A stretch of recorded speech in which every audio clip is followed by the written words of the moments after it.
सभी बिछुड़ जाए, ओ साथी सभी बिछुड़ जाए। चाहे नींद नहीं आफत आए, चाहे नींद नहीं आफत आए, सत्संग करो हरि भजन करो, यही तो फिर नहीं मिलने को, सत्संग करो सत्संग करो, ये अवसर फिर नहीं आने का, सत्संग करो सत्संग करो, यह अवसर फिर नहीं आने का, सत्संग करो सत्संग करो।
गंगा जो गैर उसमें आगमन करते जाना चाहिए, सबको हमारे जीवन का सार है।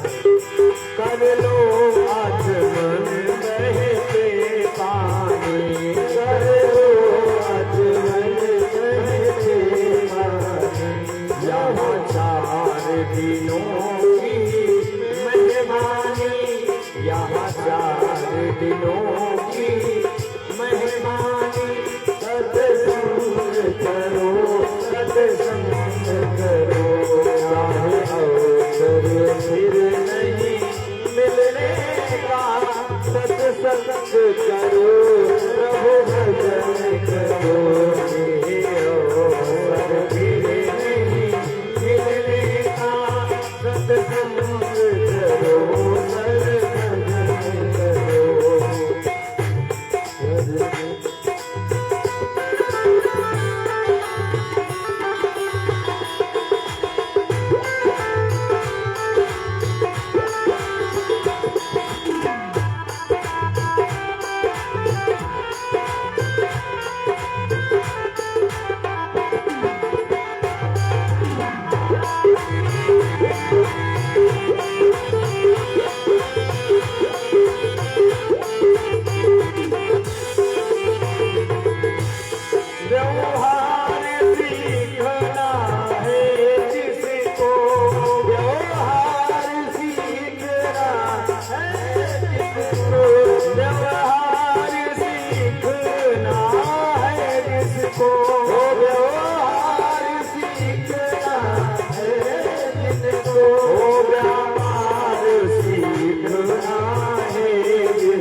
से बोलिए श्री राम कथा ज्ञान यज्ञ महामहोत्सव की जय हो।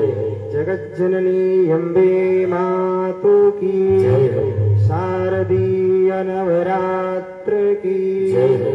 गौ माता की अयोध्या धाम की सरयू मैया की मखौड़ा धाम की श्री हनुमान जी महाराज की श्री राम जन्मभूमि की श्री कृष्ण जन्मभूमि की श्री काशी विश्वनाथ भगवान की आज के आनंद की रामगढ़ ग्राम की समस्त श्रोता समाज की जय जय सीताराम।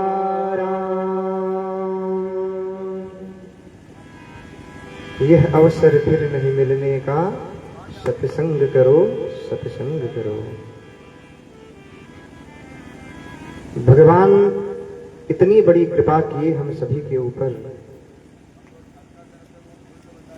कि स्वर्गे सत्ये च कैलासे वैकुंठे नास्त्ययं रसः अतः पिबत सद्भाग्या मामा मुंचत करिहिचित्।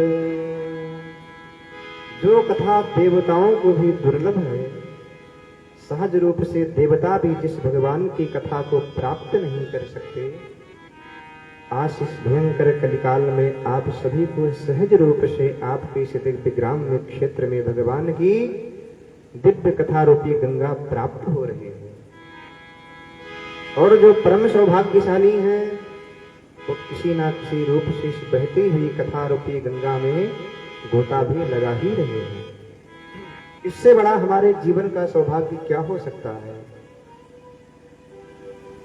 सांसारिक प्रपंचों में मनुष्य सदैव लिपटा रहता है, लगा रहता है, लेकिन उन्हीं सब में से आपके ऊपर भगवान ने विशेष कृपा की, करुणा की, बुद्धि को परिवर्तन करके आज इस कथा पांडाल में ला करके भगवान की कथा को आप सुन पा रहे हैं। यही आप सबके जीवन की बंधुओं सच्ची कमाई है। इसी बात को भगवान वेदांत कहते हैं, नायमात्मा प्रवचेन नभ्या न मेधया न बहुना श्रुतेन जमे वै सप्रणुते तेन लभ्या तस्यैष आत्मा विप्रणुते तनुः स्वाम। नायमात्मा प्रवचनेन लभ्या, बहुत कहने से बोलने से भगवान मिल जाते हैं क्या? बोले नहीं मिलते। न मेधया, कोई व्यक्ति चाहे कि अपनी बुद्धि से, तर्क से, वितर्क से भगवान को प्राप्त कर सकता है तो नहीं प्राप्त कर सकता। बहुना श्रुतेन, बहुत सुनने से भगवान मिल जाते हैं क्या? बोले उससे भी नहीं मिलते। जमे वै सप्रणुते तेन लभ्यः, जिस पर भगवान अपनी अनंत कृपा करुणा करते हैं वही भगवान का प्रिय बनता है, वही भगवान के कथा का अधिकारी, वही जीव बनता है। तो आप सब तो परम सौभाग्यशाली हैं। वेदांत भगवान अपने श्रीमुख से कह रहे हैं, वेदांत का वचन है, अकाट्य है, तो निश्चय ही भगवान की कृपा आप सभी के ऊपर हुई कि आप राम कथा रूपी गंगा में अवगाहन कर रहे हैं। कल के पावन प्रसंग में हम आप श्रवण कर रहे थे भगवान के दिव्य जन्मोत्सव का आनंद ले रहे थे। शुभ नक्षत्र तिथि मुहूर्त दिन वार देख करके प्रभु ने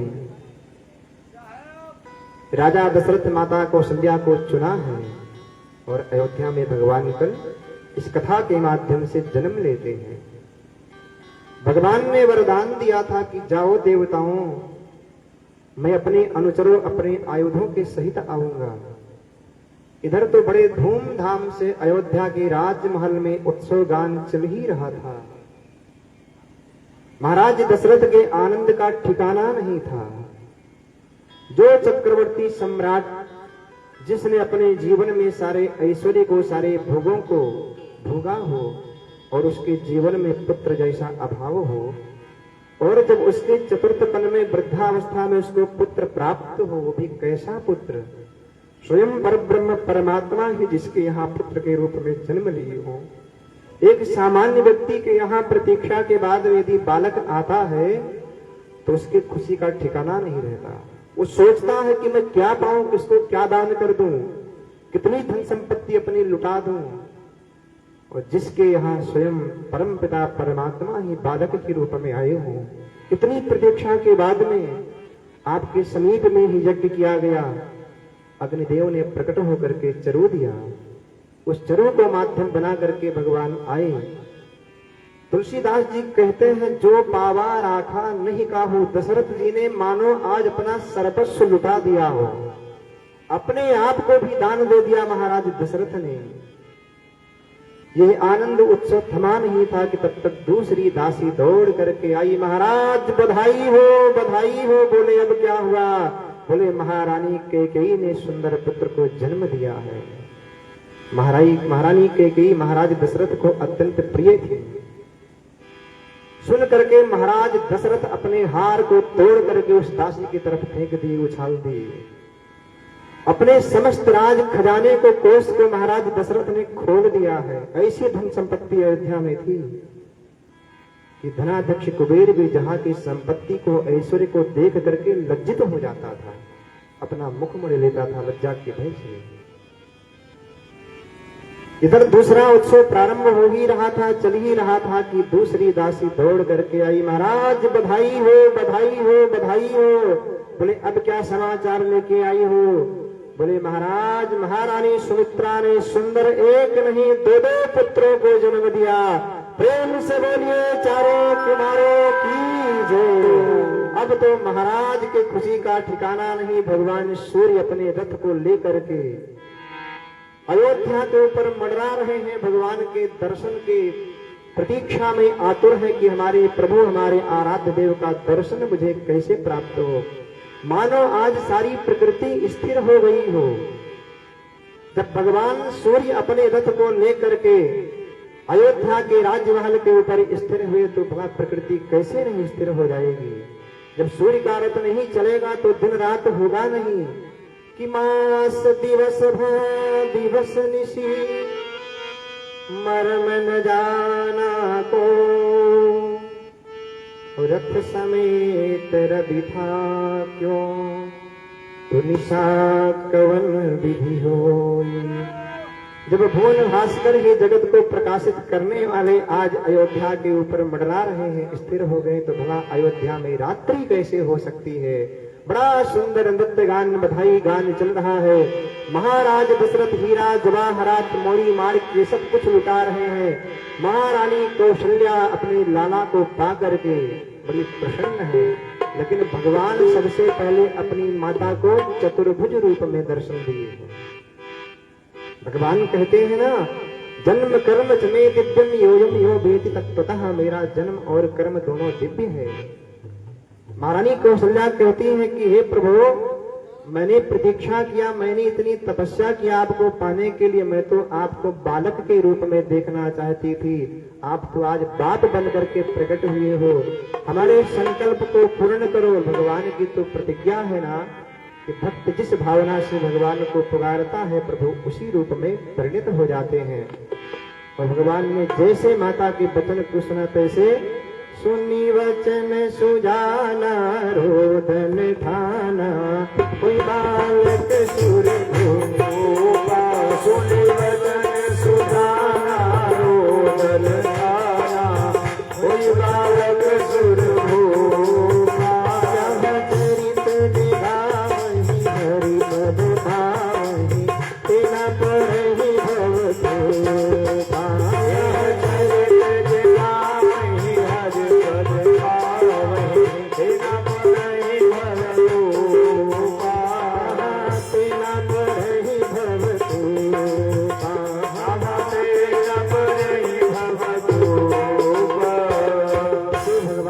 परम मंगलमय चरित्र को सुनता है अथवा सुनाता है, वो कभी संसार के बंधन में पड़ता ही नहीं, वो भगवान के शाश्वत धाम को प्राप्त करता है।